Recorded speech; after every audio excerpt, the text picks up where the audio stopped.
NCERT chapter matrices, इसका introduction देखते हैं। देखिए मैट्रिक्सेस किसको बोलते हैं? Matrices it is an arrangement in which row and column is called matrices. देखिए मैट्रिक्सेस कैसे होता है फॉर्म इसका, A11 A12 dot dot A1n, ठीक है। अब यहाँ पर देखिए A21 A22 dot dot A2n, ठीक है। A31 A32 dot dot A3n, ठीक है। इसको करो डॉट डॉट, इसको भी डॉट डॉट, इसको भी डॉट डॉट। देखो AM1 AM2 AMN, ठीक है। मतलब m क्रॉस n इसका ऑर्डर हुआ, ठीक है ना। चलिए अब आइए ऑर्डर ऑफ मैट्रिक्सेस। देखिए इसमें रो और कॉलम कौन होता है? रो, देखिए रो हमेशा ए वाला होगा ऐसे, जो हॉरिजेंटली हो, जो हॉरिजेंटली रहता है उसको हम लोग बोलते हैं रो, और वर्टिकली ए है, ये आपका कॉलम है, ठीक है। अब आते हैं order of matrices. Order of matrix, देखिए ऑर्डर ऑफ मैट्रिक्स होता क्या है? ऑर्डर ऑफ मैट्रिक्स होता है कि number of row and number of columns, मतलब देखिए एम क्रॉस एन जो है ना इसका ऑर्डर है, ठीक है। चलिए तो लिखिए number of row and number of column is called order of matrix, ठीक है। एक एग्जांपल लो,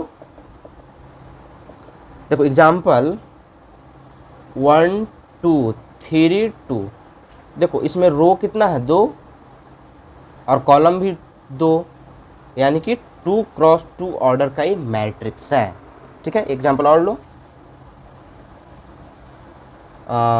यहाँ पर लिखो 1 2 3 2 3 1 3 2 1, ये बताओ। देखो ऑर्डर है, इसका रो है 1 2 3 1 2 3, मतलब 3 क्रॉस 3 का ये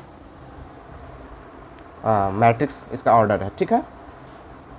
ऐसा भी हो सकता है। एग्जाम्पल नंबर 3 1 2 3, इसमें कितना ऑर्डर है? मैट्रिक्स कितना ऑर्डर का है? देखिए रो आपका है 1 2 3, कॉलम 1, यानी 3 क्रॉस 1 का मैट्रिक्स है, समझे। चलिए अब देखते हैं unit of matrix. Unit of matrix होता क्या है? यहाँ तक समझे? कोई दिक्कत है? चलिए लिखिए A square matrix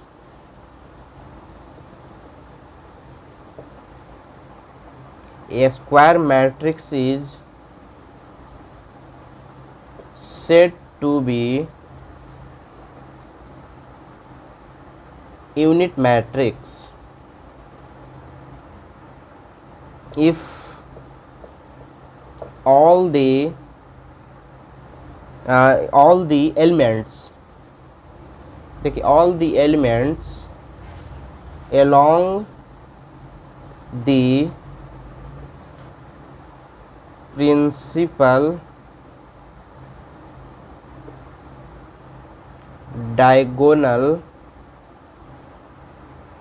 are unity, मतलब 1, unity मतलब 1 होना चाहिए, ठीक है। and all element not occurring along the principal are 0, unity is called unit matrix, ठीक है। एग्जाम्पल ले लो, मतलब क्या है कि एक स्क्वायर मैट्रिक्स रहेगा, उसका प्रिंसिपल डायगोनली यूनिटी रहेगा, मतलब 1 1 1 रहेगा, ठीक है ना। एग्जाम्पल 1 0 0 1, ये आपका यूनिट मैट्रिक्स है। एक और ले लो, ये कितना ऑर्डर का है? 2 क्रॉस 2, देखिए 2 2, ठीक है। इसमें ले लो 1 0 0 0 1 0 0 0 1, ये कितना ऑर्डर का है? 3x3, 1 2 3 1 2 3, मतलब 3x3 का। ये यूनिट मैट्रिक्स है। यूनिट मैट्रिक्स हमेशा 1 1 1 होना चाहिए, ठीक है। अब आइए ये स्क्वायर मैट्रिक्स, ठीक है।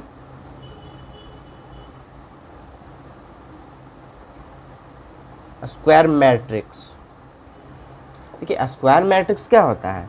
स्क्वायर मैट्रिक्स होता है matrix having equal number of row and equal numbers of columns is called square matrix. मतलब देखिए ये क्या है? Equal number of row and equal number of columns, ये स्क्वायर मैट्रिक्स है। तो लिखिए A matrix having equal number of row and column is called a square matrix, ठीक है।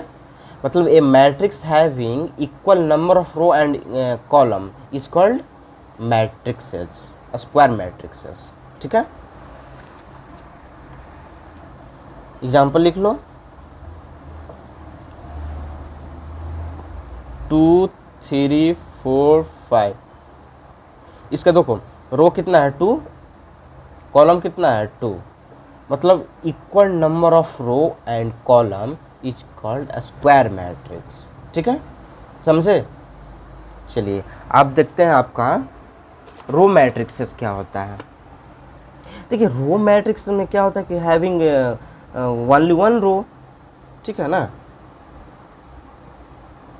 रो मैट्रिक्स, देखिए इसमें क्या होगा कि A matrix having only one row is called row matrix, ठीक है ना। मतलब उसमें एक ही रो रहना चाहिए। जैसे एग्जाम्पल ले लो 1 2 3, इसमें एक ही रो है, ठीक है। अब आते हैं कॉलम मैट्रिक्स,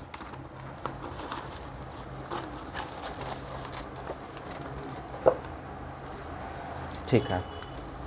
अब देखो column matrix,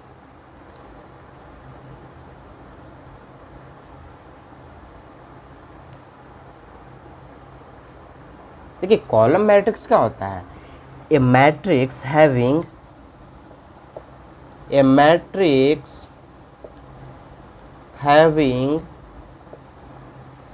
only one column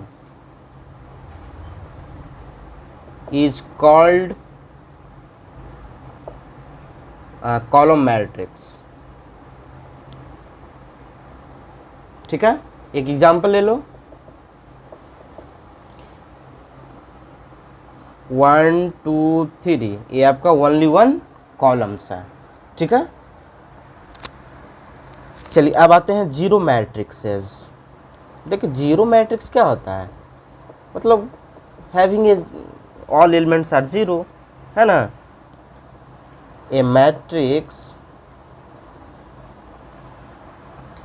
whose each element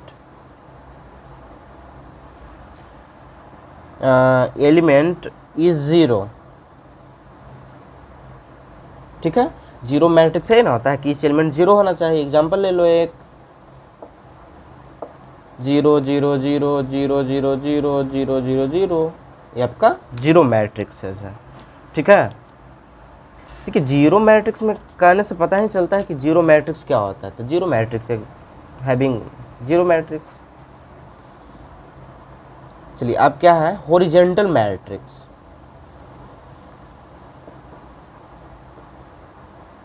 horizontal matrix, ठीक है। देखिए ये मैट्रिक्स जो होता है ना, m cross n matrix is called horizontal matrix, ठीक है। लिखिए ये एम क्रॉस एन मैट्रिक्स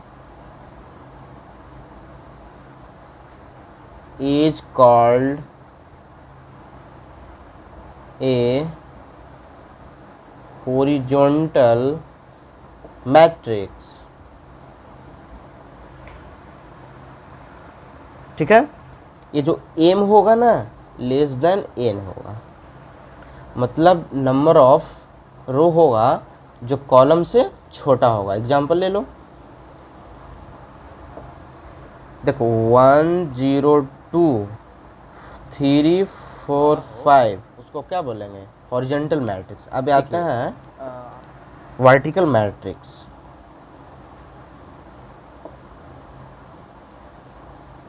ठीक है, वर्टिकल मैट्रिक्स होता है a M cross N matrix is vertical matrix if, यदि m जो होगा ग्रेटर देन n होगा, मतलब रो इसमें बड़ा होगा। ठीक है, एग्जांपल ले लो 1 0 2 3 4 5, देखो इसमें रो बड़ा है ना, कॉलम छोटा है, इसको हम लोग बोलेंगे वर्टिकल मैट्रिक्सेस। ठीक है, अब आते हैं डायगोनली मैट्रिक्सेस। देखिए डायगोनली मैट्रिक्स क्या होता है? डायगोनली मैट्रिक्स देखिए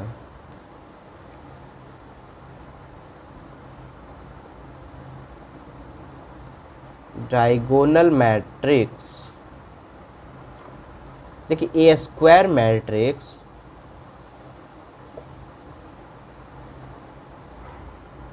having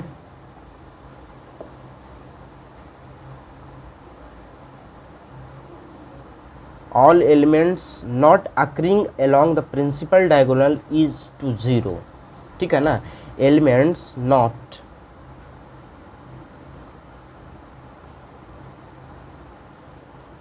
occurring along the principal diagonal, देखिए प्रिंसिपल डायगोनल जो होगा ना इक्वल टू 0, ठीक है, equal to 0 is called diagonal matrices. ठीक है, एग्जाम्पल ले लो 2 0 0 0 1 0 0 0 0, ये आपका एग्जाम्पल हुआ। क्या हुआ कि ए स्क्वायर मैट्रिक्स है ना, 3 रो और 3 कॉलम है। A square matrix having one element all elements not occurring along the principal diagonal equal to 0, मतलब प्रिंसिपल डायगोनल जो होगा टोटल 0 नहीं होगा। ठीक है,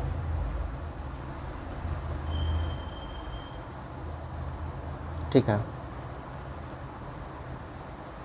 अब क्या है, आप आपका बचा है ट्रायंगुलर मैट्रिक्स। यूनिट मैट्रिक्स हो गया, ट्रायंगुलर मैट्रिक्स हो गया नहीं हुआ, ठीक है, डायगोनल मैट्रिक्स हो गया। ठीक है,